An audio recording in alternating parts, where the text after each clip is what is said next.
आप तमामी हाजरीन नाजरीन व सामीन का खैर मकदम है आपके अपने ही YouTube channel A to Z info पर। दोस्तों, आज हम डिस्कस करेंगे सहायक उर्दू अनुवादक के कुछ इंपॉर्टेंट क्वेश्चन जो आपके पीटी के हवाले से काफ़ी ख़ास होंगे। आपका एग्ज़ाम जो होगा वो ऑब्जेक्टिव होगा, OMR पे होगा। ये क्लियर हो चुका है, आपके एडमिट कार्ड के इंस्ट्रक्शन में ये सारी चीज़ें क्लियर कट बयान कर दी गई हैं। आपका एग्ज़ाम जो होगा वो 28 फरवरी को होगा, तो ये बिल्कुल उसका जो नोट है वो ले सकते हैं। आपके पीटी के हवाले से प्रिपेयर किया गया, प्लस आपके मेंस के भी कुछ इसमें नोट्स अवेलेबल हैं। तो ये गाइड भी है जिसमें हम मोस्ट ऑफ द क्वेश्चन 2000 सवालात, ठीक है, ये सारी चीज़ें आपको मिल जाएंगी। तो ये वीडियो का मैं इसको थोड़ा सा मिनिमाइज़ कर दे रहा हूँ, स्क्रीनशॉट ले सकते हैं, ठीक है। और ये थोड़ा सा ठीक है, चलिए क्वेश्चन स्टार्ट करते हैं। पहली बार चैनल पे आए हैं तो चैनल को ज़रूर सब्सक्राइब करें, दोस्तों को शेयर करें, वीडियो लाइक करें, ताकि पता चले कि आपको ये वीडियो अच्छा लग रहा है कि नहीं। चलिए पहले जीके का क्वेश्चन हम डिस्कस करेंगे और भी बातें हैं जो बीच में हम समझते चलेंगे। क्वेश्चन नंबर 1 देखते हैं क्या कहा जा रहा है। रियासत में सबसे ज़्यादा शरह ख़वानदगी बिहार के किस ज़िला में है? रोहतास, पटना, भागलपुर और सीवान। तो क्या होगा इसका राइट आंसर? यहाँ पे राइट आंसर क्या होने जा रहा है, आप लोग आंसर करें तो बेहतर होगा। बिल्कुल यहाँ पे रोहतास का सही जवाब हो जाएगा। सेकंड क्वेश्चन की तरफ चलेंगे। दूसरे में कहा जा रहा है कि मंदरजा झील में से बिहार का कौन सा ज़िला नेपाल के साथ मुश्तरका नहीं, यानी बिहार का कौन सा एक ऐसा ज़िला है, डिस्ट्रिक्ट है जो नेपाल से टच नहीं करता है, तो कौन सा है? बिल्कुल यहाँ पे पूर्णिया आपका सही हो जाएगा। अगले सवाल की तरफ चलेंगे। आपका क्वेश्चन नंबर 3 है। क्वेश्चन नंबर 3 में क्या कहा जा रहा है? क्वेश्चन नंबर 3 में कहा जा रहा है मंदरजा झील में से बिहार का कौन सा ज़िला उत्तर प्रदेश से मुत्तसिल नहीं है, यानी कौन सा एक ऐसा ज़िला है जो उत्तर प्रदेश से टच नहीं करता है? बक्सर, गोपालगंज, सारण, ठीक है, और आपका लास्ट में है मुजफ्फरपुर। तो क्या होगा इसका राइट आंसर? क्वेश्चन नंबर 3 का राइट आंसर देखते हैं। बिल्कुल यहाँ पे मुजफ्फरपुर जो आपका है राइट हो जाएगा। चलिए अगले सवाल की तरफ चलते हैं। अगला सवाल, इसको आप रिवीजन के तौर पे ले सकते हैं, ये सारी चीज़ों को हम डिस्कस कर चुके हैं ऑलरेडी, ठीक है। आपको ये क्वेश्चंस मेरे साइट पे भी मिल जाएगा। मैं डिस्क्रिप्शन बॉक्स में अपने वेबसाइट का लिंक भी डाला हूँ, वहाँ से आप जाके पढ़ सकते हैं, या फिर आप गाइड के माध्यम से भी ये प्रिपरेशन कर सकते हैं, जो कि आपके स्पेशली बिहार लेवल के जीके हैं, जो कि पूछे जाएंगे आपके एग्ज़ाम में, जो 20 से 25 क्वेश्चन आने के चांसेस हैं। कब पटना यूनिवर्सिटी कायम हुई? Option A, B, C, D देख के आंसर कर सकते हैं। ये क्या होगा इसका? बिल्कुल यहाँ पे 1917 आपका राइट आंसर हो जाएगा। क्या है? 1917, ऑप्शन C। नेक्स्ट क्वेश्चन की तरफ चलेंगे। Question number 5। क्वेश्चन नंबर 5 में क्या कहा जा रहा है? बिहार के अजला की तादाद कितनी है, यानी बिहार में टोटल कितने डिस्ट्रिक्ट्स हैं? A, B, C, D आप देख रहे हैं, 40, 32, 38 और 42। तो क्या होगा यहाँ पे राइट? बिल्कुल यहाँ पे C जो है इसका सही जवाब हो जाएगा। नेक्स्ट क्वेश्चन की तरफ चलेंगे, और उससे पहले यहाँ पे हमारे यहाँ ऑनलाइन इंग्लिश की क्लासेस भी चल रही हैं, और अगर आप इंटरेस्टेड हैं तो आप ले सकते हैं, जिसका बहुत ही लिटिल बिट फीस का है 150 रुपीज़ पर मंथ, ठीक है। डिटेल के लिए आप इसमें 9839742161 पे कॉन्टेक्ट कर सकते हैं। ये बेसिक मेरे बारे में कुछ डिटेल है, क्योंकि मैं ही इंग्लिश का क्लास लेता हूँ। चलिए नेक्स्ट देखते हैं। Question number 6। क्वेश्चन नंबर 6 में क्या कहा जा रहा है? तर्जमा की जमा क्या है? तर्जमे की जमा क्या है? जमा को थोड़ा सा बाय मिस्टेक वहाँ टाइप हो गया है, ठीक है। तर्जमे की जमा क्या है? तर्जमे, तर्जुमात, तराजिम या सभी? तो यहाँ बिल्कुल तराजिम जो आपका है बिल्कुल सही हो जाएगा। क्वेश्चन नंबर 6 का ऑप्शन C। अगले सवाल की तरफ चलेंगे। नेक्स्ट क्वेश्चन जो हमारा है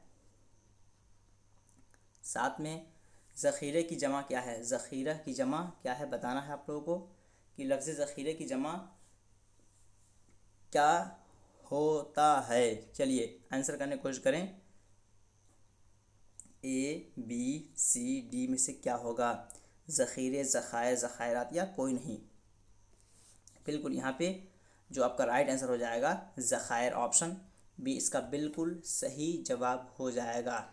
क्वेश्चन नंबर 8 देखते हैं। क्वेश्चन नंबर 8 में क्या पूछा जा रहा है कि जरीदा की जमा क्या है? जरीदा की जमा क्या है? जरीदे, जरायद, जरीदा जात या जरीद? तो क्या होगा इसका सही जवाब? क्वेश्चन नंबर 8 का सही जवाब क्या होगा बताएं। बिल्कुल यहाँ पे B जो है आपका सही हो जाएगा, जरायद, जिसको अंग्रेज़ी में मैगज़ीन बोलते हैं। क्या बोलते हैं? मैगज़ीन। ठीक है। मैगज़ीन उर्दू में इसको रिसाला भी बोलते हैं। क्या बोलते हैं? रिसाला।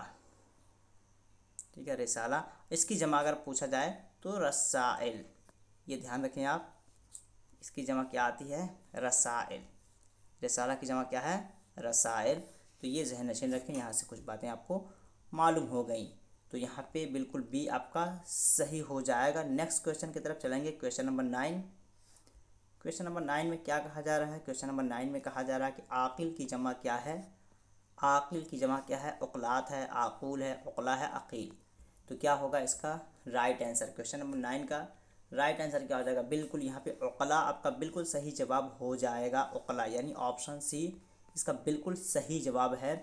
आप लोगों को ये क्वेश्चन यहाँ पे कि बताएं अकील क्या है, कौन सा सिगा है, ये बताना। जितने लोग देख रहे हैं वो सभी लोग बताएं। बाद में जो लोग देख रहे हैं वो लोग भी ज़रूर कमेंट करेंगे अकील कौन सा सिगा है, आपके कवायद के हवाले से है, ये काफ़ी इंपॉर्टेंट है। चलिए नेक्स्ट देखते हैं 10 नंबर। क्वेश्चन नंबर 10 में क्या कहा जाए? रुकन की जमा क्या है?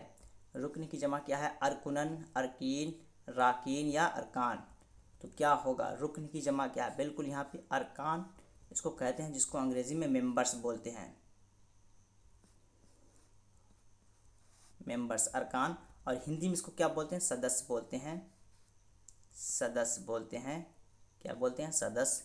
हो सकता है कि दे दे कि अरकान को हिंदी में क्या कहते हैं, जिस तरह कि मैं आगे कुछ क्वेश्चंस लैंग्वेज से भी डाला हूँ जो कि ऑब्जेक्टिव बेस के हैं, जो कि आपके एग्ज़ाम के हवाले से काफ़ी इंपॉर्टेंट है।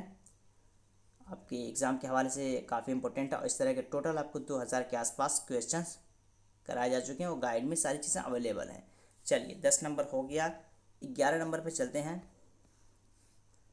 तो हम आपको बता दें कि जो हमारे क्वेश्चन का सेटअप है आज जो हम डिस्कस कर रहे हैं वो 3 तरह से हम कर रहे हैं। पहला हमारा जो है वो हमारा मान लेते हैं कि उर्दू कवायद से है, दूसरा है जीके से है, और तीसरा जो है वो हमारा क्या है? लैंग्वेज से है। किससे है?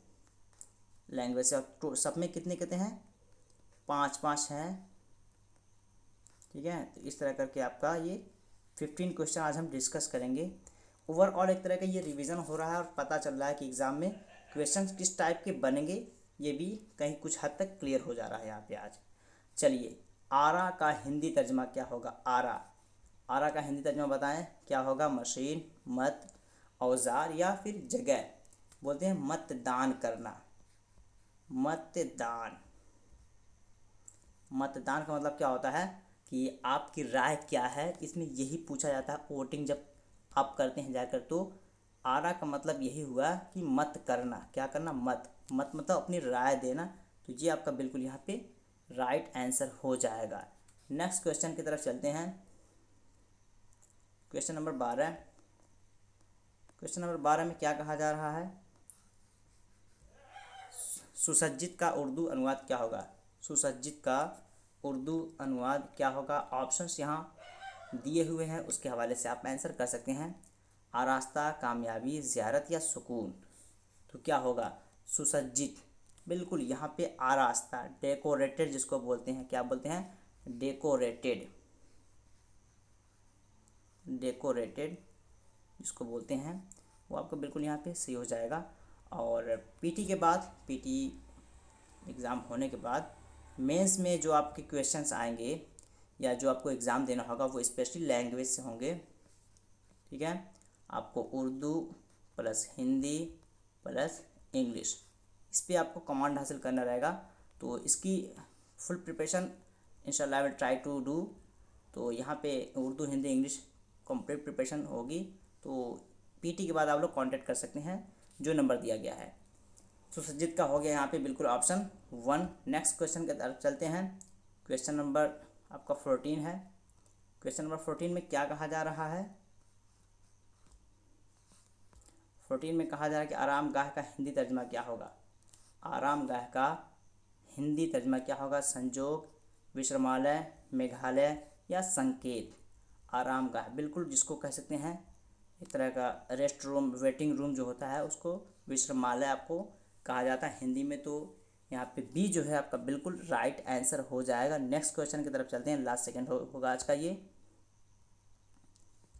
क्वेश्चन नंबर 14 में क्या पूछा जा रहा है कि प्रेतग्रस्त, एक वर्ड है प्रेतग्रस्त, का उर्दू अनुवाद क्या होगा। प्रेतग्रस्त का उर्दू अनुवाद क्या होगा। खुशहाल ज़िंदगी, आसेब ज़दा, बेमुरवत या सभी, क्या होगा इसका। आपको उर्दू तर्जुमा बताना है। प्रेत आसेब के माने होता है, ग्रस्त के माने होता है ज़दा, तो बिल्कुल यहाँ पे आपका जो बी है वो बिल्कुल सही हो जाएगा। नेक्स्ट क्वेश्चन की तरफ चलते हैं और ये आज का लास्ट होगा।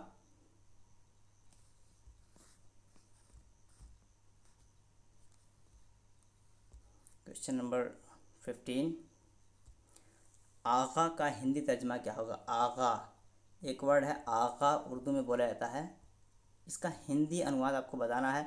मनुष्य, मानव, स्वामी या धर्म, तो क्या होगा इसका। ये मुअज़्ज़ज़ के लिए इसका इस्तेमाल होता है और जिसका मतलब कि होता है क्या, वो होता है कि स्वामी, हिंदी में इसको इस्तेमाल किया जाता है। स्वामी, गुरु, ठीक है, स्वामी या गुरु के लिए इसको इस्तेमाल किया जाता है। तो ये कुछ 15 क्वेश्चंस हैं और कंप्लीट प्रिपरेशन के लिए कुछ दिन बचे हैं, तो आप कर सकते हैं। अच्छे से करें, जो आपके पास नोट्स हैं, मटेरियल्स है, उसको आप रिवीजन करें, ठीक है, और अच्छा परफॉर्म करें। और ये इंग्लिश की क्लासेस हैं, अगर आप इंटरेस्टेड हैं अभी फ़िलहाल तो आप अपने एग्ज़ाम पे फोकस करें, फिर एग्ज़ाम बाद यहाँ पे आप आगे इसको ज्वाइन कर सकते हैं, अपनी लैंग्वेज इंप्रूव कर सकते हैं, क्योंकि आपको मेंस भी निकालना है, तो यहाँ से आपको मदद मिल जाएगा बहुत ही लिटिल बिट फी अभी फ़िलहाल इसका है, तो कब बढ़ जाए कुछ कह नहीं सकते इसके बारे में। डिटेल के लिए इस नंबर पर आप कॉन्टैक्ट कर सकते हैं। तो फिर दीजिए इजाज़त, फिर मिलते हैं नेक्स्ट वीडियो में, तब तक के लिए हैव अ नाइस डे, अल्लाह हाफिज़।